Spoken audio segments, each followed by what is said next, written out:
This scorecard will carry recognition, rewards, and sanctions which will be applied without fail.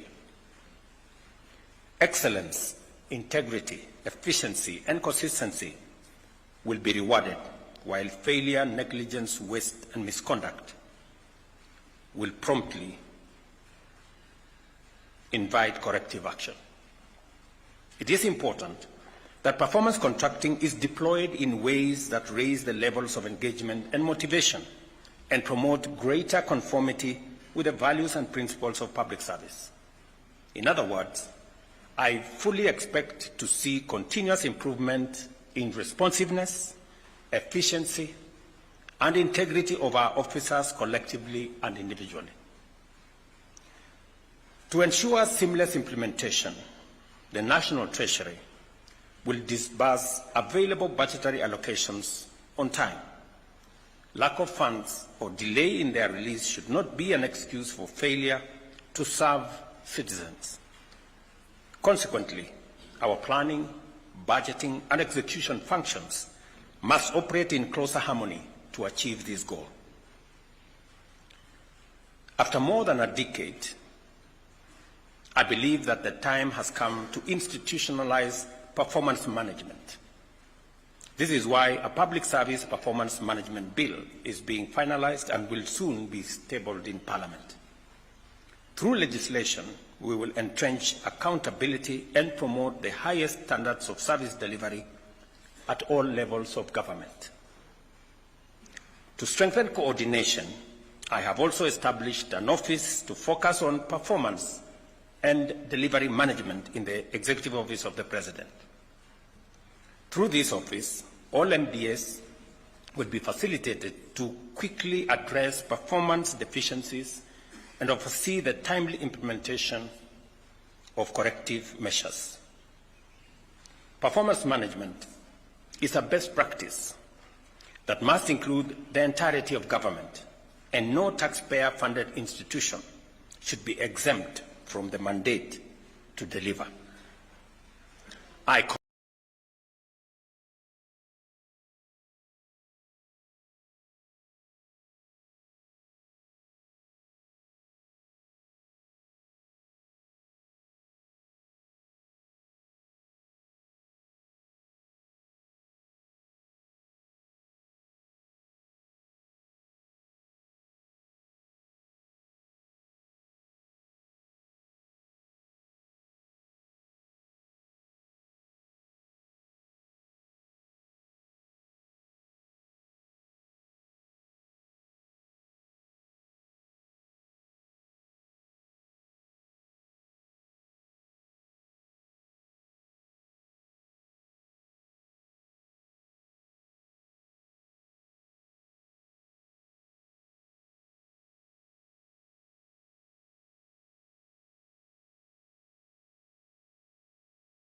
commend constitutional commissions, county governments, and institutions that have embraced performance contracting and urge those that are yet to adopt this framework to do so in the spirit of accountability and conformity with the values and principles of public service.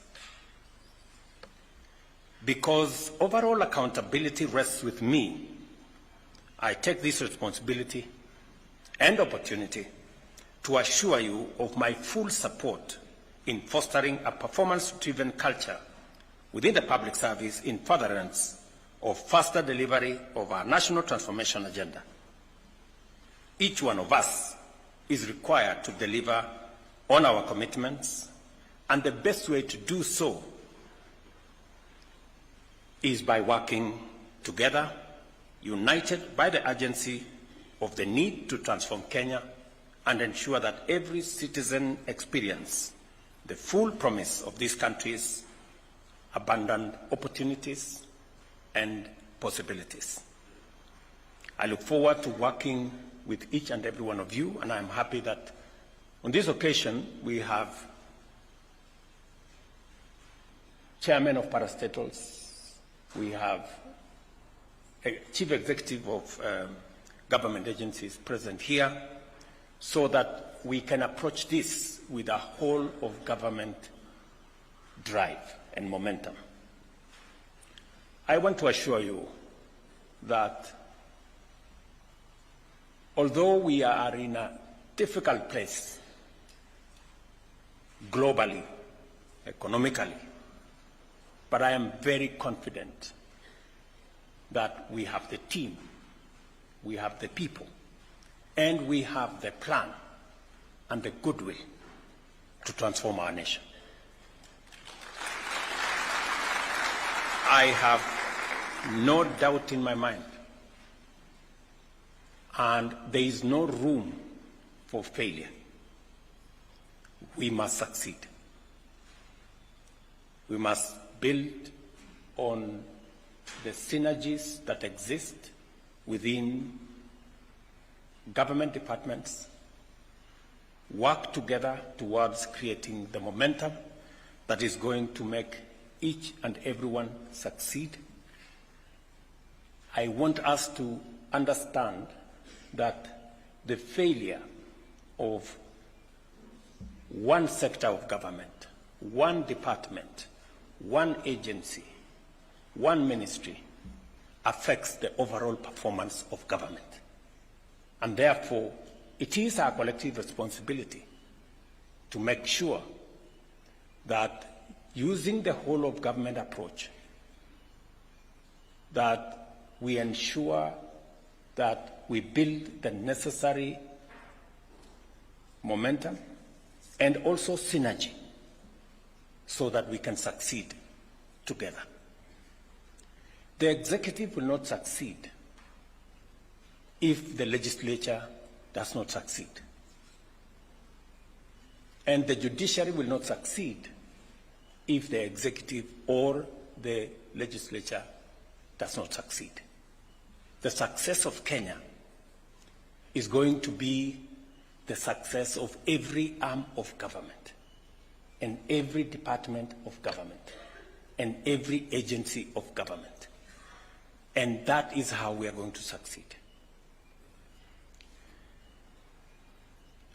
I want to assure us, as the people of Kenya, that we are in a very pivotal moment. We have taken on a transformative pathway. We have taken on very difficult assignments. For a very long time, close to 15, 20 years, we haven't thought with clarity about our education and the funding of our education. We have decided this time round to bite a bullet and sort out the funding in our education sector and provide clarity on the education of our children.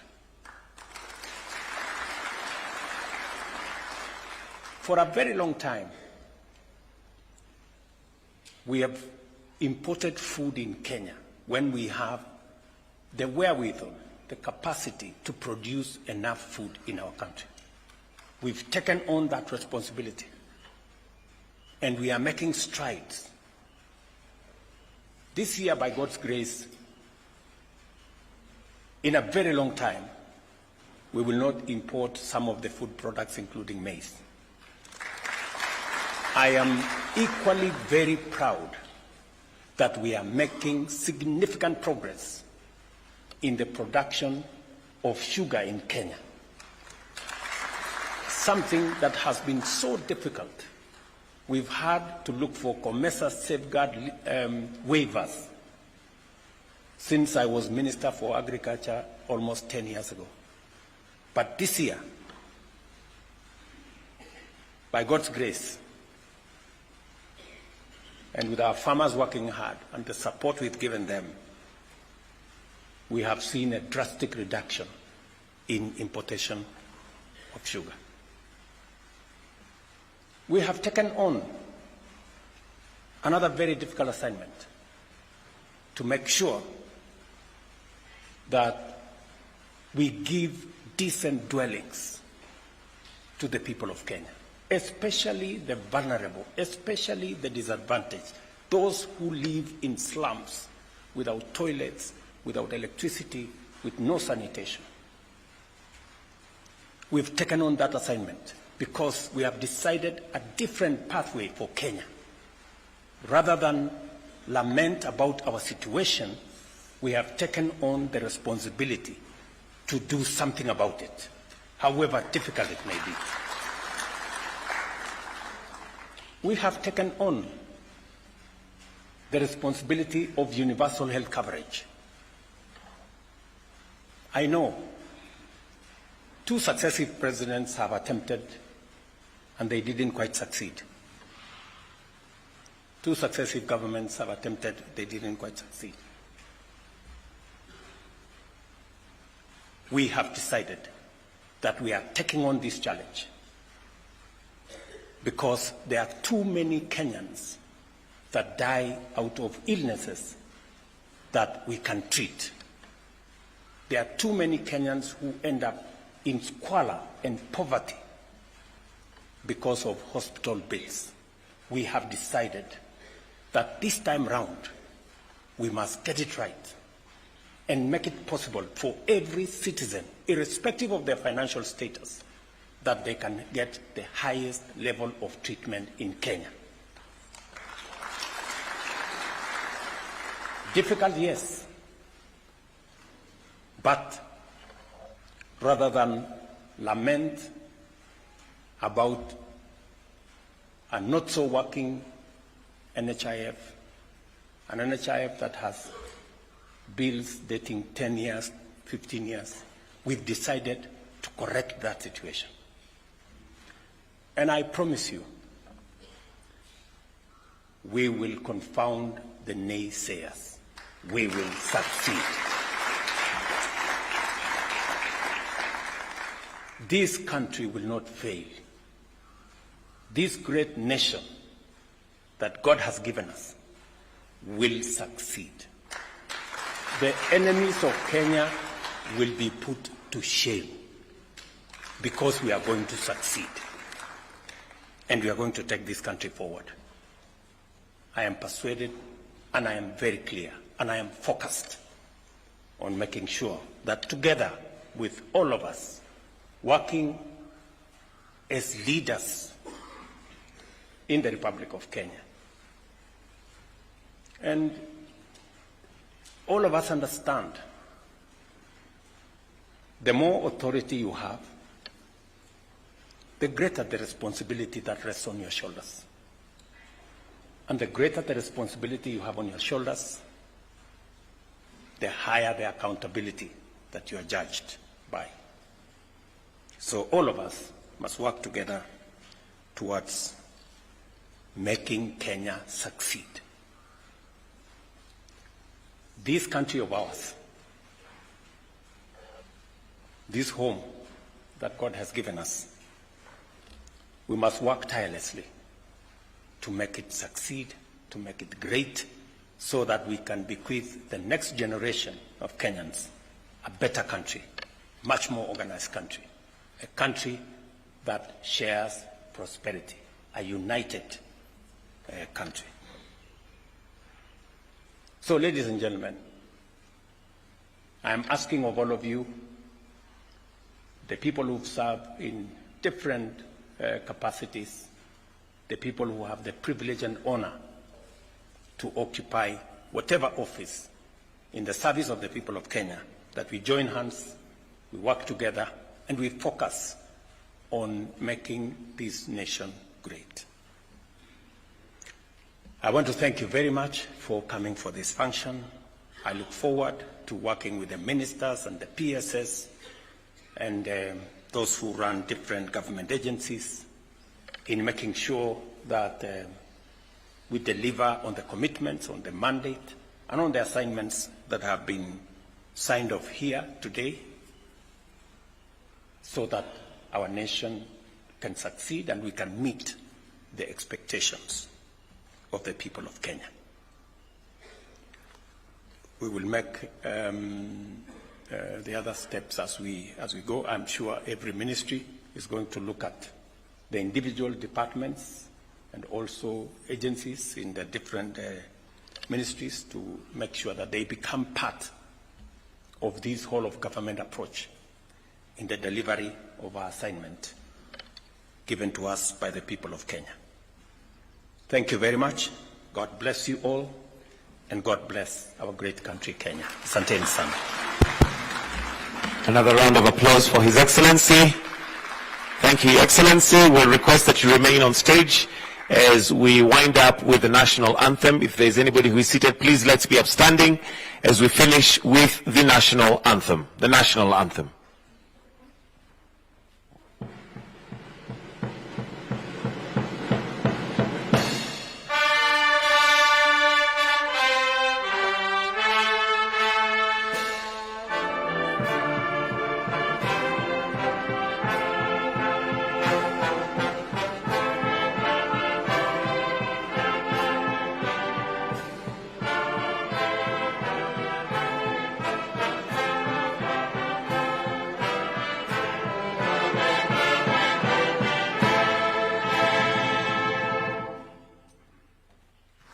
And that brings us to the end of